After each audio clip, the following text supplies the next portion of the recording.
Right. All right, Todd, thank you for rejoining us for a continuation of your interview and of your initial interview. And as I think I made clear in the first interview part of the interview, we may circle back with you for a second final interview at the end, if when we're preparing the report and after we've done all the interviews, if we have any questions that we need to ask you just to clarify, we may do a second follow-up interview. But at this point, we don't know yet. Understood. So last time we at a point in my questions where I was about to ask you about the assessment of farmland. So what's your understanding of how woodland should be taken into consideration with regard to woodland on farms? So woodland can be, according to the statutes and the guidelines, woodland can be included in part of a farm unit. Farm unit's not necessarily well defined by the legislation or by the statute or the guidelines. But it's not supposed to be primarily part of the farm. You're not supposed to, in my opinion anyways, you're not supposed to have a 30-acre parcel with 5-acre tillable fields and 25 acres of woodland. It's supposed to be a supporting part of it. Back in the day, if you needed to build a barn or fences or something like that, I mean, the woodland could certainly be part of it, but it's not supposed to be predominantly part of the farm. And it also has to be part of the farm unit. So if it's on a separate parcel, even if it's conjoining, it would not qualify because that parcel in and of itself is just a wooded parcel. So it would not constitute or fall under the PA 490. Now, there is a difference between woodland and forest, which a lot of people confuse. We'll get there. We'll get there in a moment. But let me just ask you about, is there anywhere that you know of within the statute that that specifies that woodland cannot? Well, first of all, I think you testified a few minutes ago that it's your position that woodland cannot be the predominant part of the property of the parcel, that it could be supporting, but I think the example you gave was a situation where the woodland was the majority of the property, and under those circumstances, that, in your opinion, it sounds like it would not qualify for farm exemption. Is that correct? That portion of the farm, yeah, or that part of the woodland, yes. So is it your position then that in order for woodland to qualify, it's got to be supporting, for a farm exemption at least, it's got to be supporting of the farm. It can't be the majority of the property and the dominant part of the property? Correct. Is there anywhere within the statute where it provides that woodland is not eligible for exemption as farmland under the scenario you described there, based on the principle that it can't be the dominant part of the parcel? Is there anywhere in the statute where it says that? There's nothing in there that clarifies it. It basically just states that it has to be part of a farm unit. So if it just states that it has, if the standard within the statute is just that it has to be part of the farm unit, what is the basis for your determination or the standard that sounds like you're using, which is that it can't be more than, for example, 50% of the parcel. It can't be the dominant part of the parcel. So, I mean, I guess it's from my experience and talking with my other peers. I am a member of the PA 490 committee for the CAAO association. So I certainly have experience in the peers and the people to talk to about this. It's their opinion as well. The other assessors, that it's not meant, we don't believe that the legislation's intent was to grant large portions of woods under the classification of woodland for a farm. There's other classifications as far as forest or open space that are available for something like that. This is basically, the whole intent of it was for a farmer wouldn't lose his property. You can still farm the portion that he's using the land for and stuff and everything, and not be overtaxed on that. So, I mean, there's no, as you know, with a lot of statutes, there's nothing that's really clarifying or spelled out. But that's generally the way that the association and the assessors in the state of Connecticut have been looking at it. And by the way, I haven't reached a conclusion as to whether I think what you're doing is right or wrong. We have to, really spend more time analyzing it. So just so you know, as I'm asking these questions, they're not gotcha questions because I don't know the answer yet. No, that's fine. And just as a clarifier as well, one of the things we touched on in the previous interview was that if it was already classified, I did not remove it. Once I signed the grand list, there was nothing that was already classified as woodlands under the PA 490 that I removed. So I didn't make any changes as far as that go. Anything new coming forward, I would look at it under my own guidelines. Well, let me ask this but I thought that where it was a reval, you looked at the PA 490 on a once every 5-year cycle whenever you had a reval, and that you did look at existing PA 490 exempt properties as part of your review during the reval, which happened to be the first year that you came in. Is that accurate? It is. All right, so you did it in the first year, which would have been the 21 grand list, correct? Correct. However, is it fair to say that for purposes of the 22 grand list, you did not review existing PA 490 exemptions because you only do it on a once every reval cycle, which would be approximately 4 years from now? Correct. The only thing I review now is new applications or if something changed. But then the next time you do a revaluation, which would be the 26 reval, you'll take a look at the PA 490s review them at that time. Existing. Okay. Which seems to be a very good practice. So with regard to the manner in which you've decided to consider woodland as part of a application for a farm exemption, you talked about the intent of the statute. Did you ever take a look at the legislative history pertaining to the statute that provides for the exemption for farmland? I have read some of it. I haven't gone through it extensively. Okay, so but it's fair to say you reviewed at some point you reviewed the legislative history. Yes, which part of it was their intent that it wasn't for hobby farmers or somebody just growing a garden out in the back. That was never their intent. So tell me why I think it's a good thing. Tell me why you looked at the legislative history. Well, in the old days, back, there was 3 things that an assessor was taboo to touch, and that was basically homeowners, veterans, and farmers. Over the years, most really recently, probably in the last 5 or 10 years, there's been a lot more scrutiny, a lot more eyes on what anybody is doing, whether it's my office or the town manager or the police department, anybody. There's cameras everywhere. There's been a little bit more scrutiny, actually looking at all these properties to see if they actually qualify. Some of these properties that I removed started off as a 200-acre parcel, and all of a sudden I'm looking at a 30-acre parcel that technically has never ever had an application, a PA 490 application submitted for it, because it's been split up and changed over the years. Because it is so controversial, I try to educate myself just to see what the intent of the law was, because a lot of times, because again, the legislation isn't always written clear and concise. When it's not, the judge will look at what is the intent of the law. And the intent is they'll go back and actually look at the discussions that the senators had or the congressman had when they were crafting the bill and what they thought the purpose was going to be.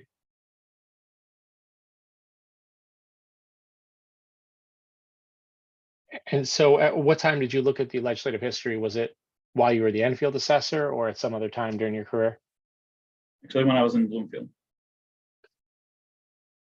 And you talked about what other assessors did. what's your understanding of what other assessors do with regard to the treatment of woodland as part of a farm? So on the committee that I'm on, some of them are they all agree that woodland should not be, the majority of the parcel. Some of them actively act on that. Other ones take the stance of, well, it is what it is. I'm not going to change anything that's out there. So let me start right there. Just so we know, what communities, so of those who are on the committee who treat woodland like you do, who are the assessors? What communities are they in? Two off the top of my head would be Berlin and Middletown. Damon Brosh and Joe. Trying to think of Joe's last name.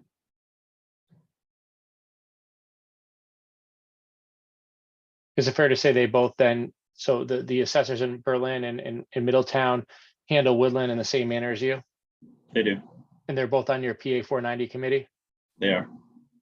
And is it fair to say there's others who agree with the position you've articulated, but you're not, as you sit here today, you're not sure how they do it? Correct. Some of them just, I don't know how to put it nicely. I mean, they just don't want to deal with the hassle. Okay.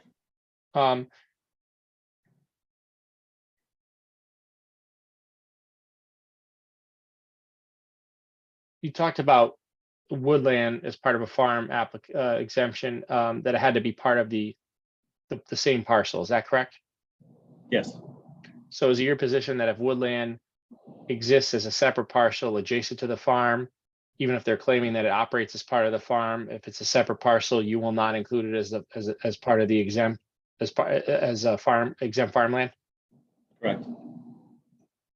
Is there anywhere in the statute where it provides that in order for woodland to be exempt as farmland, it has to be part of the same parcel? It says it has to be part of the farm unit. So we always look at each individual parcel as its own entity. Same thing with any business or house. Every property is its own entity.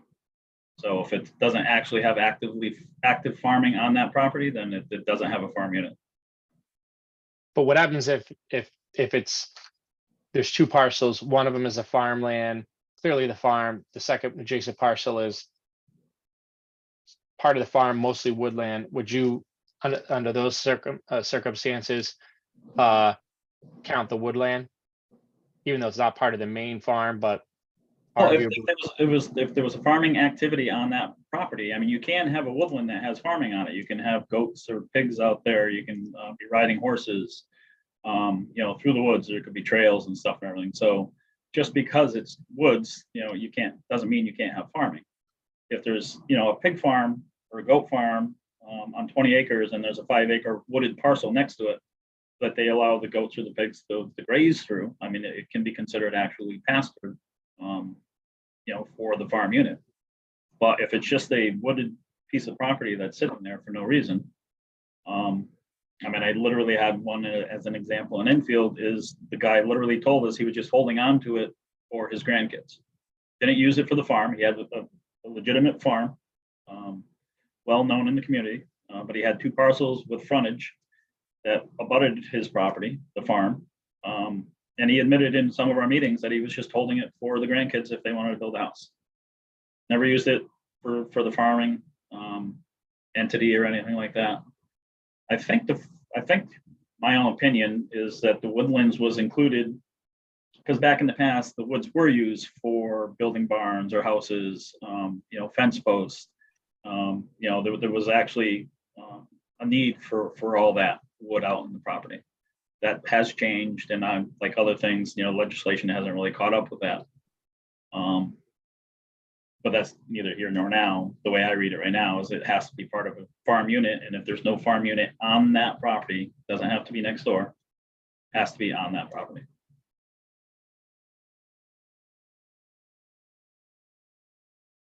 Otherwise, you could, one of the assessors from Middletown, I think he's basically said you could have people just land grab.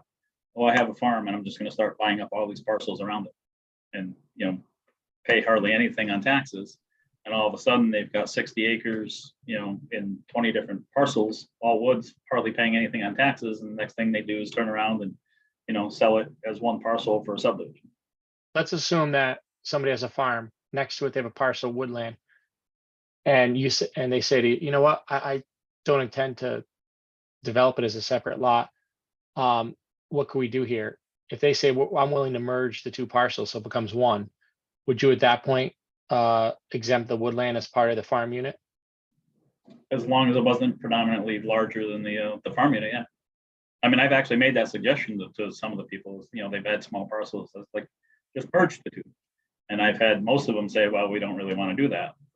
Because they want the ability to develop a separate lot. It's worth a lot more separate. Because P and Z, I mean, you got to go, once you merge a property, you might not necessarily be able to. Yeah, no, that makes sense.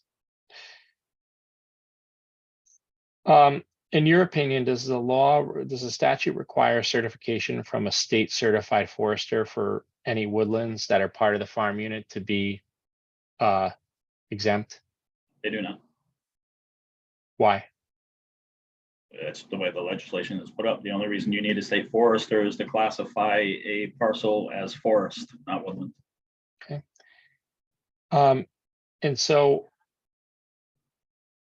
in your review of farmland, my understanding is that you removed the PA exemption from approximately 77 properties that had prior to that grand list been exempt for farmland. Is that correct?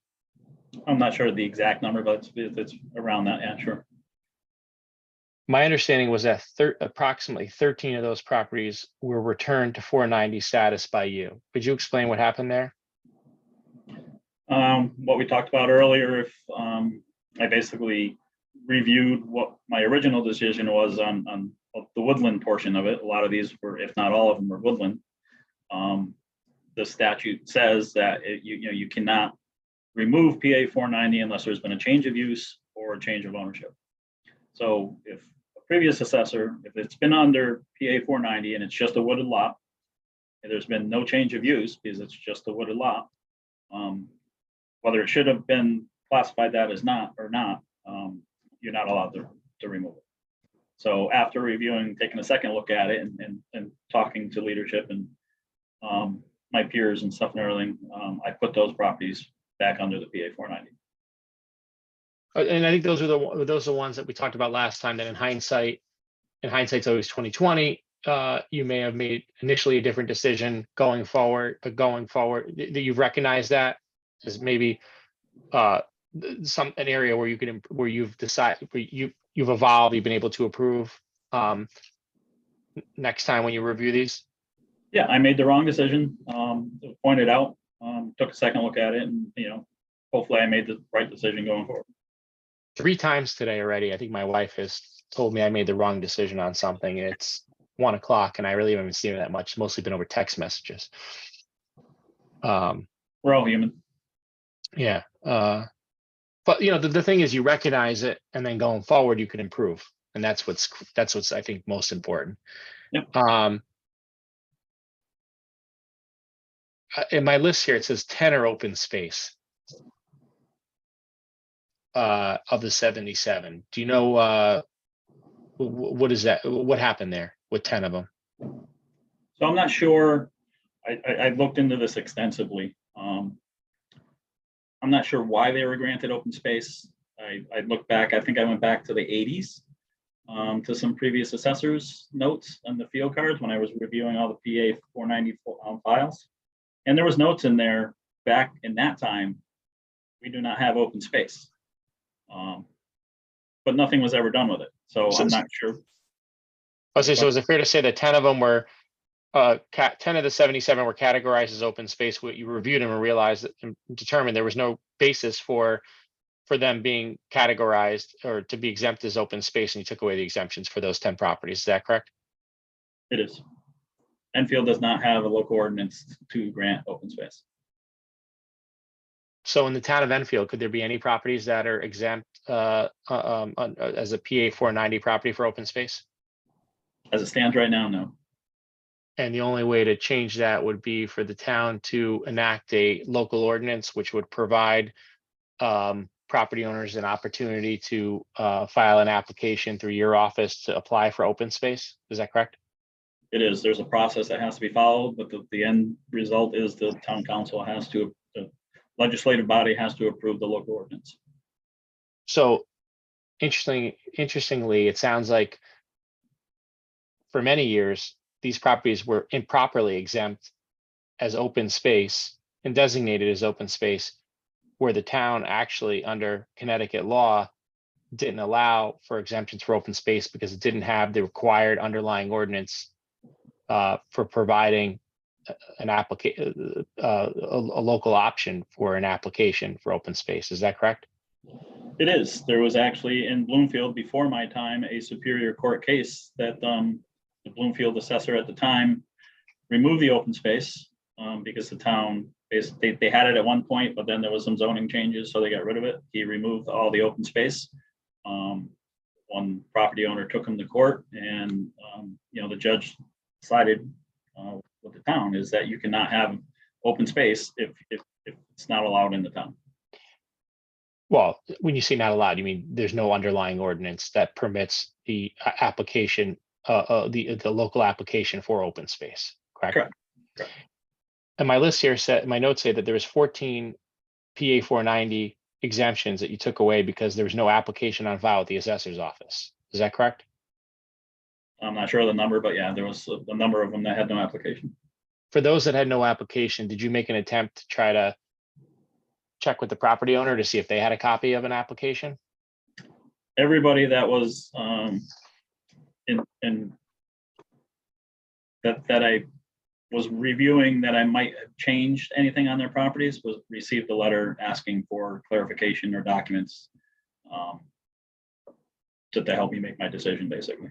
So for example, for those property owners who had their exemption taken away because you couldn't find an application in the office for an underlying exemption, did they have an opportunity when they received your notice to then at that point file an application to get the exemption, or were they at that point it was too late? So this is where I actually bent the rules a little bit. Everybody had the opportunity. Normally in a reval year, you have until the end of December to get the application in. All of this because of the timing, a very short time to get all the work done. Some of it bled into January, past the deadline. So I extended to them, everybody, until I signed the grand list, which was the end of February last year, because we had an extension for last year as well. So everybody had until the end of February before I signed the grand list to get me the documentation needed to be able to keep them on the program. So for those properties where you removed the exemption because you couldn't find an application on record in the office for the exemption, you gave them notice at some point, probably in December, it sounds like? Started off in October, actually. I think the first notices. I mean, I didn't review all these in a week or 2 weeks. I mean, it was, a lot of other duties. So some I started off in September, all the way through, I think, till the end of December by the time I got to review the last one. So at some point during that time, they got. Is it fair to say that they would have received a notice between some point between September and December, informing them that you were removing their exemption because there was no application on file in the office, correct? Yes. And that for those owners, all of them had an opportunity to file a new application to get the exemption, so long as they did so prior to the end of February 2022. Correct. And were any owners whose exemptions you took away who then applied and were granted the exemption? There was. I don't recall exactly who, or if it was the no applications. There was some that needed foresters reports and a new application. The foresters were well aware of what was happening in Enfield, and they were very accommodating. They were turning over their inspections within a couple of weeks. So yeah, there was multiple people that we sent a letter out to requesting more information from that supplied it and stayed on the program. Looks like there were 4 owners who agreed that you took away the exemption, and they agreed that it was appropriate to take it away. Does that sound right to you? Sounds about right, yeah. I see in my list there's 11 that you took away the exemption because there was no updated application, or it was missing a forester certification after a transfer. Does that sound correct? Yes. Tell me about those in which you took them away because there was no updated application. lot of these were transfers. So this is one area where a lot of people get confused because there's basically any transfer of a property, no matter who it's to, needs to file a new application. There are exempt transfers that basically the only thing the exemption does is it does not remove the original filing date, doesn't start the new 10-year period over again if it's a family member. And it's important to note in the family that the family means either between a spouse or the sister or the siblings, the kids.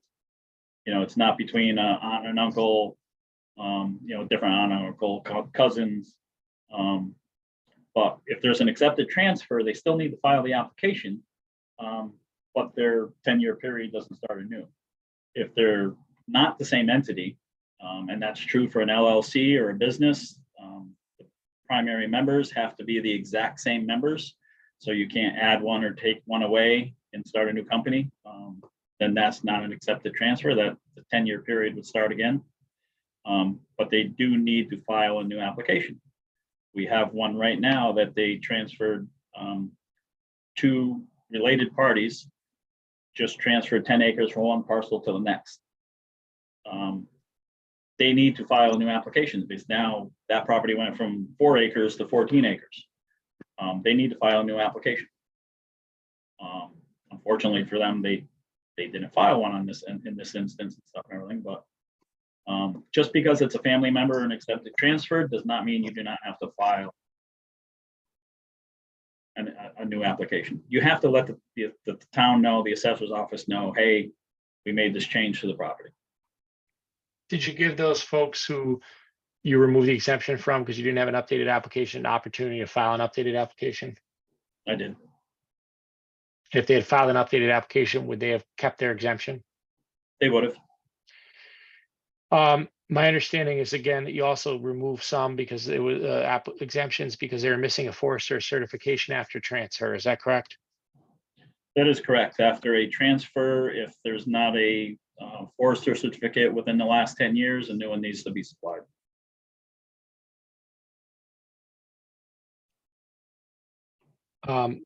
For those applications in which you removed the exemption because there was it was missing the forester certification after transfer, did you give those property owners an opportunity to update their application with a forester certification after transfer for that grand list year 21, which would have allowed them to keep their exemption? I did, and there were several that didn't. Were there several property owners who took advantage of that opportunity and provided the forester certification at that time? And there was. And then my list here says out of the 77, 25 were changed due to a change in use. Does that sound right? Sounds about right. What happened? What happened there? Well, I visited every single property, took pictures of every single property. Some of them were just fields. There was literally trees growing up in the middle of the fields. They haven't been hayed or farmed or tilled in years. And this is where my experience as a landscaper came into as a benefit, because you can see the saplings and briar bushes that just didn't pop up this year. I mean, some of those are 2, 3, 4 year growths, 5-year growth on some of these species and stuff and everything. So it was obvious nothing had, it was laying fallow. Some of them, and this doesn't disqualify them, but there was, for sale signs, industrial site for sale. And that by itself wouldn't disqualify it, but obviously, it hadn't been being farmed in quite a while. Some of them had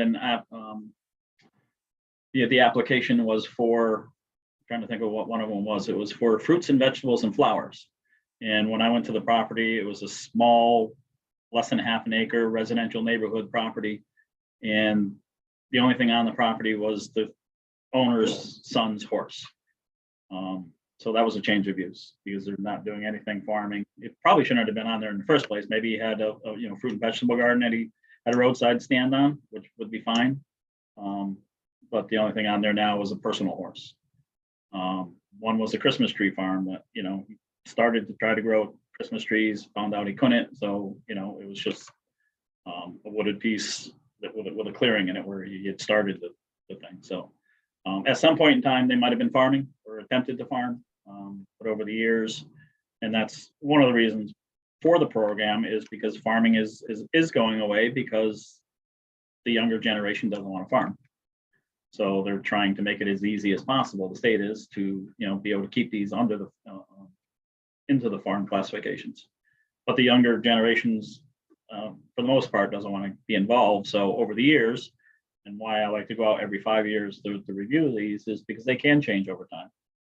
You know, all of a sudden the previous owner passes away.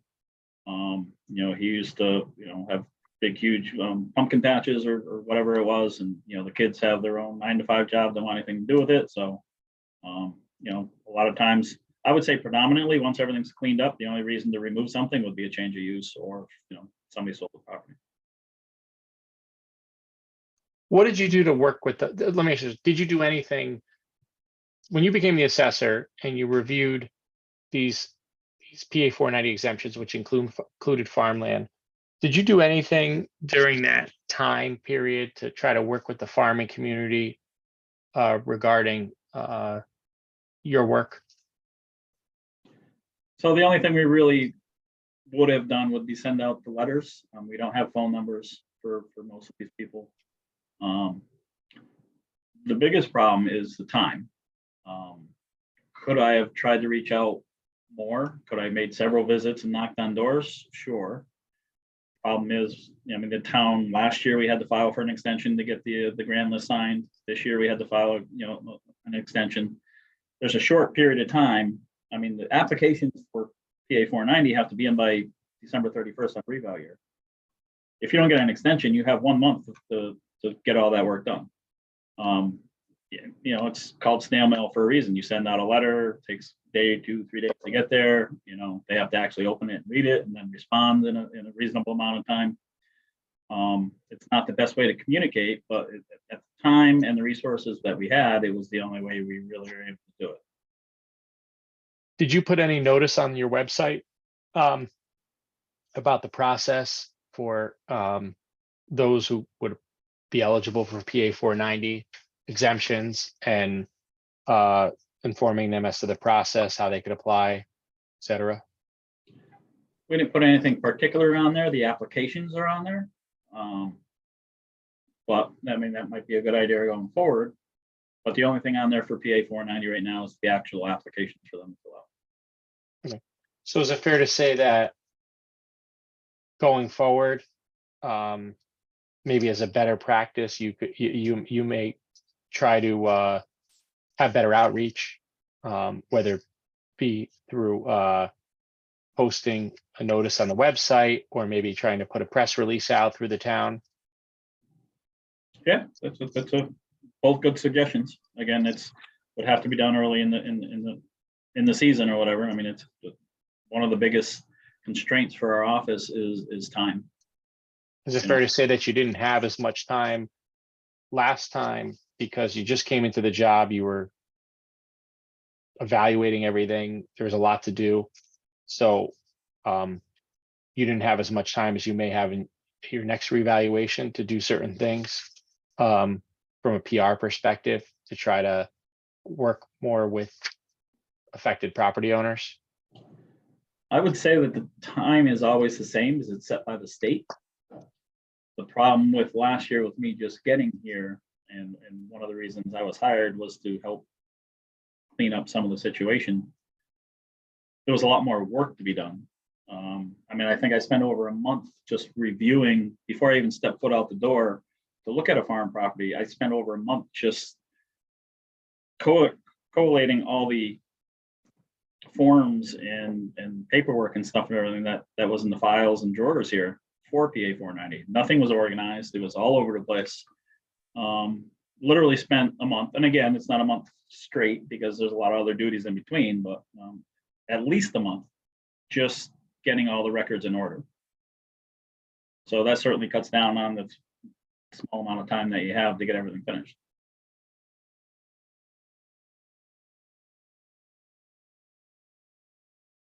would you say going forward, though, there's certain things you could do, your office, you could do to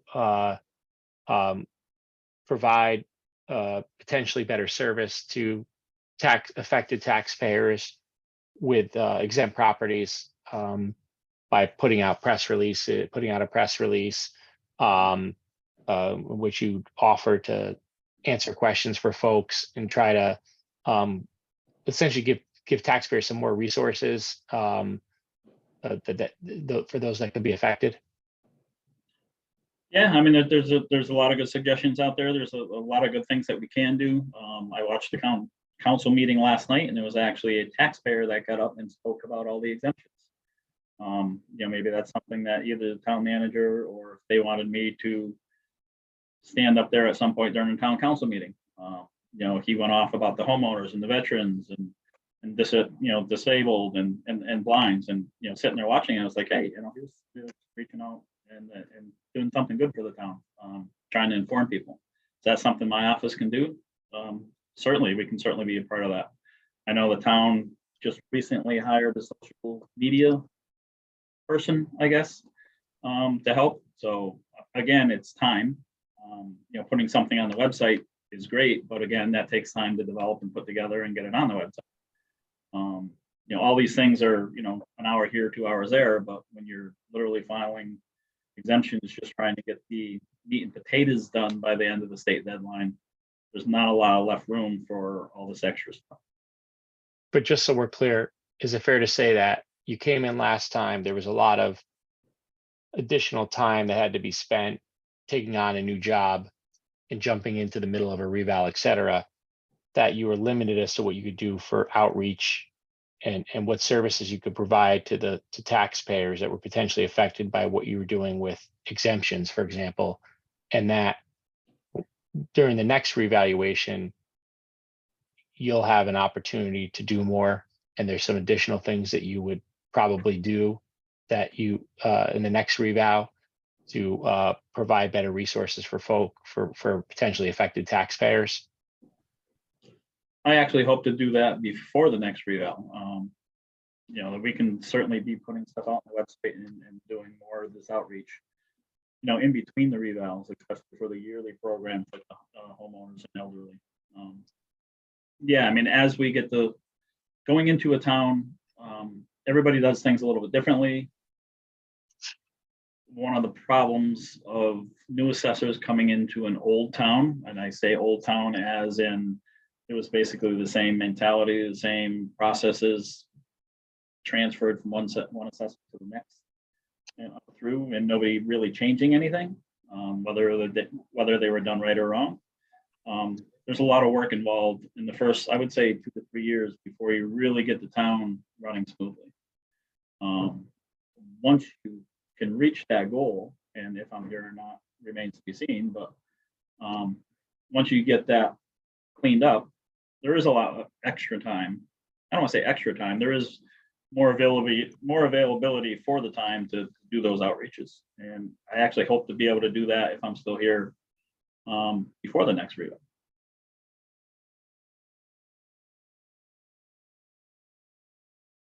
Okay.